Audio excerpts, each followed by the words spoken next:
talaga. Pero ang question ko rito, baka hindi ba mako-consider na monopoly yun? Recognize the Honorable Presley De Jesus of PhilReca Party List for his interpellation.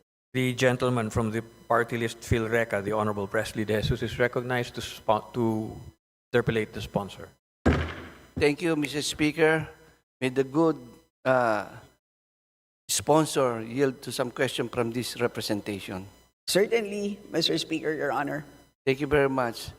A while ago, you mentioned, when you had the Philippine Competition Commission, you mentioned three, was that considered criteria or their power or their function? Can you repeat that again to me, Mr. Speaker, distinguished sponsor? No, Mr. Speaker, Your Honor, the first would be anti-competitive mergers and acquisitions. Ibig sabihin yung pagsanib po ng mga kumpanya. Pangalawa po would be anti-competitive agreements. Ibig sabihin kapag meron kang dalawang competitors, pero sila po ay nagkasundo o nagkontsaba sila. O ang tawag po dyan ay cartel. Pangatlo po would be abuse of dominance. Ibig sabihin po kapag meron kang isang dambuhalang kumpanya na meron pong binubuli na MSME, yun po. Yun ang third category. Okay. In the first mention, the anti-merger acquisition siguro, no? As you know, in power sector, Mr. Speaker, distinguished sponsor, there are only few major players, no? If I can name it, Aboitiz, San Miguel, Meralco, MGen, like that. So recently, I saw it in a newspaper, no? They have a merger, no? Those three. In one, there being alliances at 3.3 billion, no? Supplying liquid LPG. Would that be considered under the first category? Or would that be considered on the third category, considered as a cutthroat competition? Well, sa ngayon po, You have a choice, either one or three. yan po ay pumapaloob po dun sa first category, kaya lang po ay wala pa pong husga sa ngayon. Pumasok po siya sa thresholds kasi may mga thresholds po siya. You have to be big enough, merong size of party threshold, and the transaction also has to be big enough. So may size of transaction threshold. Pumasok po siya dyan. So which means it's ongoing review at the moment. Wala pa pong husga kung siya po ay anti-competitive merger. So meron pang how many days?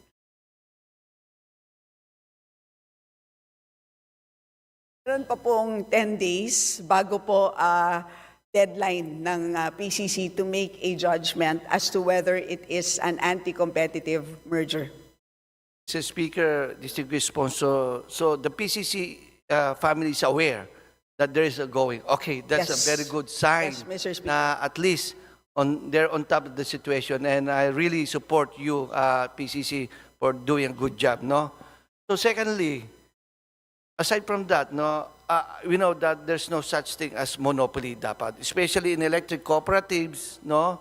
So there's no such thing as single monopoly, kayo lang nagpapatakbo. So we encourage also, for example, in one province, if there's only one electric cooperative, kung may gustong pumasok na private, no, to compete with them, that's fine as long as it's very competitive to make sure at the end of the day, ang dapat makinabang dito, Mr. Speaker, ay yung mga taong bayan sa presyong mababa. My question is now, what if ang isang DUs, sa private DUs, pumasok sa isang kooperatiba, no? Ang gusto niya, not even a competition, but an acquisition. Would that fall under number 3, number 2, or number 1? Nasa number 1, vertical. So pagdating po sa mergers, meron pong dalawang klaseng merger. May tinatawag na horizontal merger or vertical merger.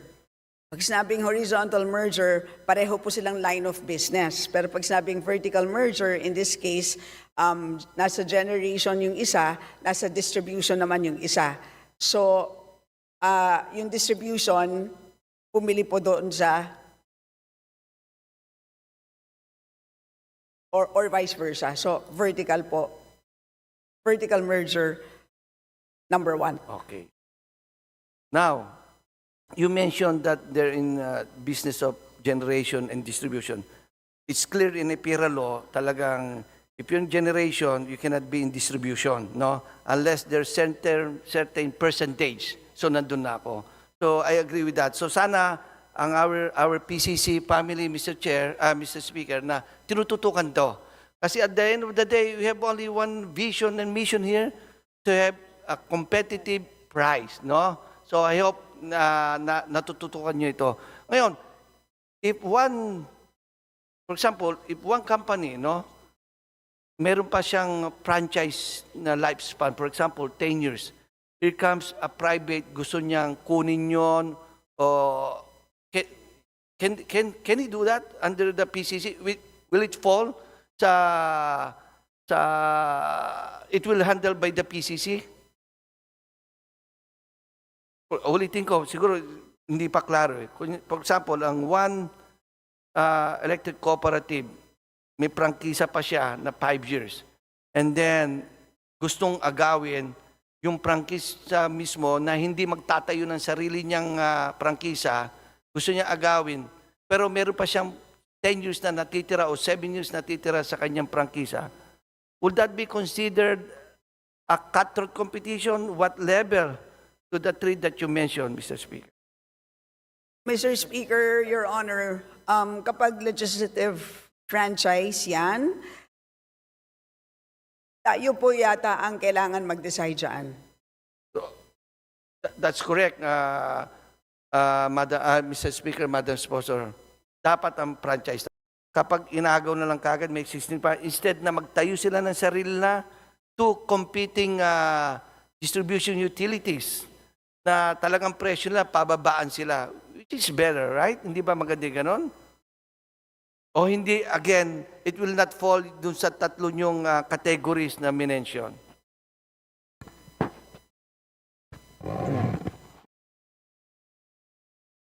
One minute suspension, Mr. Speaker. Session suspended.